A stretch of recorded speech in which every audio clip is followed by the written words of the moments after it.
करोड़ों व्यूज, लाखों फॉलोअर्स और करोड़ों रुपया, लेकिन एक साल से अदालतों के चक्कर ख़त्म ही नहीं हो रहे, अदालत में पेशियां ख़त्म ही नहीं हो रही।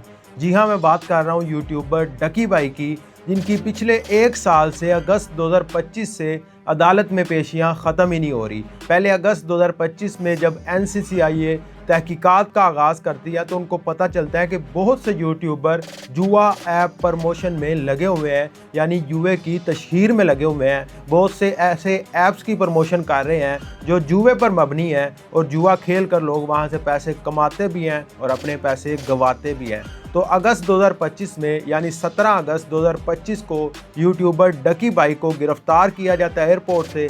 जब वो बैरून मुल्क रवाना हो रहे होते हैं तो उनको एयरपोर्ट से गिरफ्तार कर लिया जाता है। NCCIA उनको गिरफ्तार करके अपने साथ ले जाती है। फिर नवंबर 2025 में उनकी रिहाई होती है, यानी 3 माह 100 से ज़ायद दिन वो जेल में गुजारते हैं और इस दौरान उनसे उनका मोबाइल फ़ोन, उनका यूट्यूब चैनल और उनका डिजिटल वॉलेट, जितने भी उनकी चीज़ें होती हैं वो सारी जब्त कर ली जाती हैं और NCCIA अपनी हिरासत में लेकर उस पर तफ्तीश शुरू कर देती है। नवंबर 2025 में डकी भाई की रिहाई होती है और फिर आकर वो एक व्लॉग करते हैं जिसमें वो तमाम तर डिटेल्स बताते हैं कि मेरे साथ ये हुआ जेल में, मेरे साथ इस तरह के जुल्म किए गए, मेरे इतने पैसे मेरे अकाउंट से निकाल लिए गए। फिर उसके बाद अदालत कहती है कि इनकी तमाम तर चीज़ें इनको वापस कर दें, लेकिन तफ्तीश अभी भी जारी रहती है। अदालतों के चक्कर लगाने शुरू हो जाते हैं डकी भाई और अब तक यानी जुलाई 2026 आ चुका है, अभी तक डकी भाई अदालतों के चक्कर लगा रहे हैं। अब कल की बात है कि अदालत ने ये फैसला सुनाया है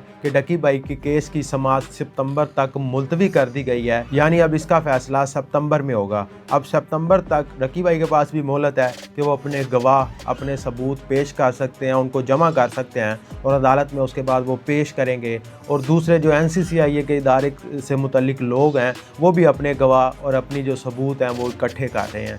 अब सवाल ये है कि ये यूट्यूबर जितने भी हैं वो तमाम तर इस तरह जुए ऐप की प्रमोशन करते क्यों हैं, ऐसे ऐप जो लोगों के घर उजाड़ रहे हैं। मैं ज़ाती तौर पर मैंने कई ऐसी कहानियाँ सुनी हैं जिसमें लोग जुए पर लगते हैं। इन्हीं यूट्यूबर्स को फॉलो करने वाले छोटे छोटे बच्चे इनके ज़्यादातर फॉलोअर्स हैं और वो करोड़ों बनाना चाहते हैं। वो चाहते हैं कि जिस तरह हम जिनको फॉलो करते हैं इन यूट्यूबर्स को, उसी तरह हम भी लाखों रुपया कमाएं जिस तरह ये कमाते हैं। तो बच्चे क्या करते हैं, शॉर्टकट ढूंढने की कोशिश करते हैं। ऊपर से सोने पे सुहागा ये होता है कि ये उस ऐप की प्रमोशन कर देते हैं जहाँ से आप चंद हज़ार लगा कर चंद लाख कमा सकते हैं, बल्कि लाखों कमा सकते हैं। फिर उसके बाद वो बच्चे क्या करते हैं, वो बच्चे उन चीज़ों पर लग जाते हैं और कोशिश करते हैं कि ज़्यादा से ज़्यादा पैसे इकट्ठे कर सकें।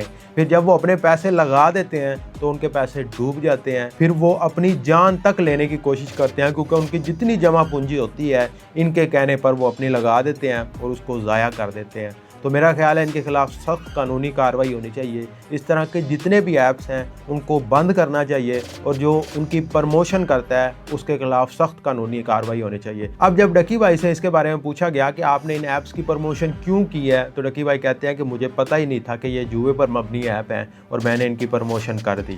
यानी एक बंदा प्रमोशन कर रहा है, उससे लाखों रुपया ले रहा है। कंपनी वाले जिस ऐप की ये प्रमोशन कर रहे हैं वो इनको लाखों रुपया देते हैं कि आप हमारे ऐप की, हमारी प्रोडक्ट की प्रमोशन करें, और ये प्रमोशन कर रहे हैं, इनको पता ही नहीं है कि उसमें क्या हो रहा है। मेरा ख्याल है ऐसा नहीं हो सकता। बहरहाल जी, कमेंट सेक्शन आपके पास है, अपनी राय से ज़रूर इजहार कीजिएगा और ये भी बताइएगा कि क्या सितंबर में जो समाअत मुलतवी की गई है और दोबारा समाअत होनी है उसमें डकी भाई को रिलीफ मिलना चाहिए या दोबारा गिरफ्तार कर लेना चाहिए। हमें दीजिए इजाज़त। अल्लाह निगहबान।